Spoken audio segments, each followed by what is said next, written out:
Good evening. It would seem I made a mistake yesterday. I accidentally punched out December the 14th beer and had it instead. Granted, yesterday was December 14th, so in some ways this actually makes it correct, but I skipped December 13th as a result. Today is the 15th, and today I'll be having the 13th, and the video title will be called the 14th, because at this point, might as well just keep it that way. Anyway, I'm going to punch out the 13th. Screw it. There we go. It's a green cap. I didn't see on Twitter. I didn't even see on Twitter what they... Phillips usually announces like near the end of the day what the beer is on Twitter. I didn't actually see the 13th, so this is still a surprise for me. No one spoiled it for me yet. Now, I've got a few friends who talk about it. I haven't seen their posts either. And oh! Phillips Hopcircle IPA. I was just comparing the yesterday's beer to that.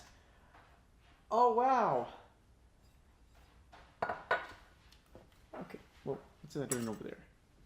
Well, so I've got to slow down a bit and make this a bit more calm and more detailed, because this is one of my favorite beers.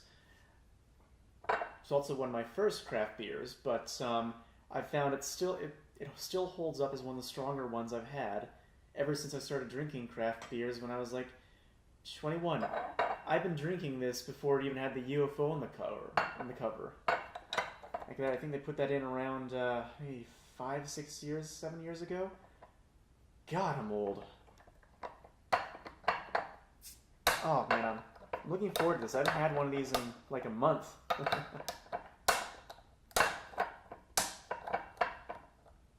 Okay, I think this thing is... I'm going to have to throw it out. Okay, there we go. Oh, yeah. Now, usually I drink these from the bottle, but because of this show, I like to show off the color of these things, too. I'll be pouring it out. So it's a pretty typical IPA color. You know, dark yellow, orange, bordering on amber. Nothing too unusual. And I rarely ever smell this directly because, again, I drink it out of the bottle usually. You definitely smell like a citrusy, slightly citrusy, but almost floral scent when you first smell it. Then the hops hit you, like a few seconds later. It's an interesting evolution of the scent when you just take a quick sniff like that.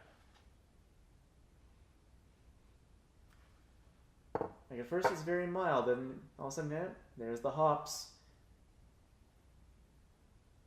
It's quite nice, actually, despite the fact that hops do have a bitter smell. You have to be regular into drinking beer to understand that.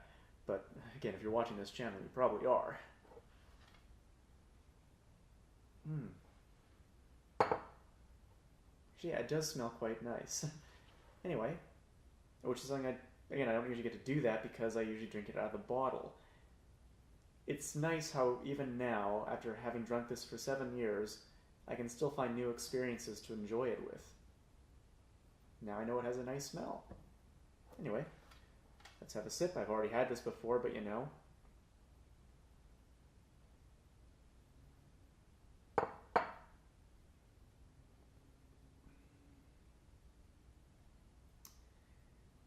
So, in terms of availability, in terms of the amount of availability,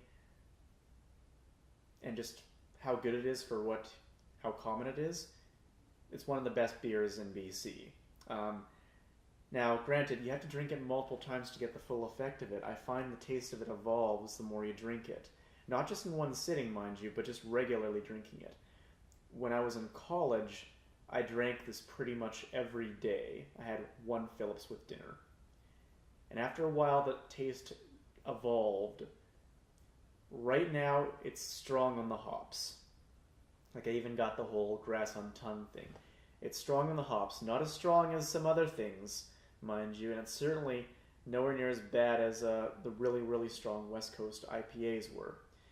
It's still very balanced, but you do have to kind of push your way through it in order to get the full flavor. It evolves with your tongue, basically.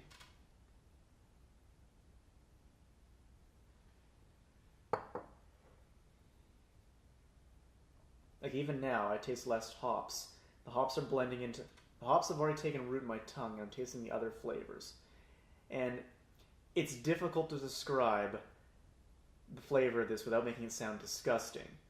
But here's what I always use as a description.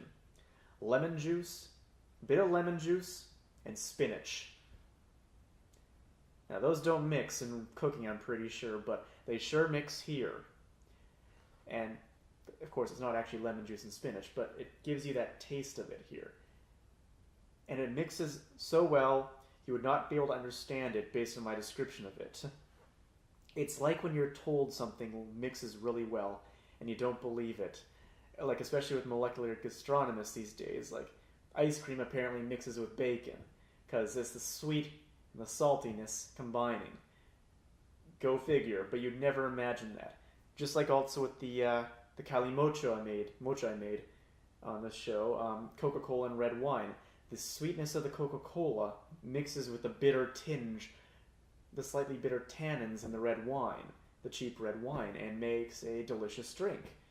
Likewise in this, the two flavors, and again, they're not actually spinach and lemon juice, of course, but the simulation of them in the flavor mixes and creates a delicious beer that is surprisingly complex for the common availability of it. It's one of Phillips' flagship beers next to Blue Buck.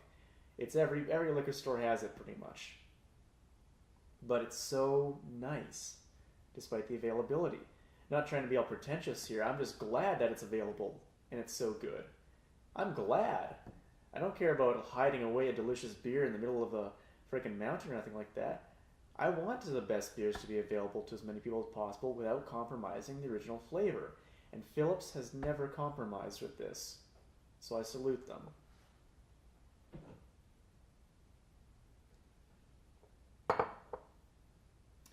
Right now, you can't even taste the new flavor of the hops going over you. It's just straight up the lemon and spinach flavor. I guess you could say the spinach is kind of similar to hops, but I do taste spinach in it. I love spinach though, but you know. Right now, even as I drink just now, the taste has evolved to a point where it's different. You might be a bit punched in the tongue a bit when you first sip this for the very first time, but just keep going, and you'll find yourself enjoying it even more. You know what? I didn't read the blurb, and I don't think I ever have read the blurb on it. With a hop flavor that is out of this world, Hopcircle IPA will probe your taste buds and abduct your senses. The gravitational pull of this IPA will have you searching the galaxy for another close encounter of the thirst kind. Resistance is futile.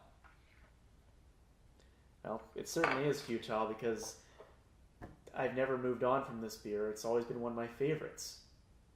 And I think if you try it too, it'll be one of your favorites too. Cheers.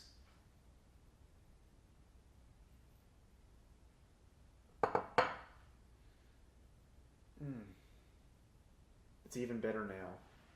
The more you drink it, the better it tastes. And right now, I'm in heaven. Anyway, I'm off for real now. Bye.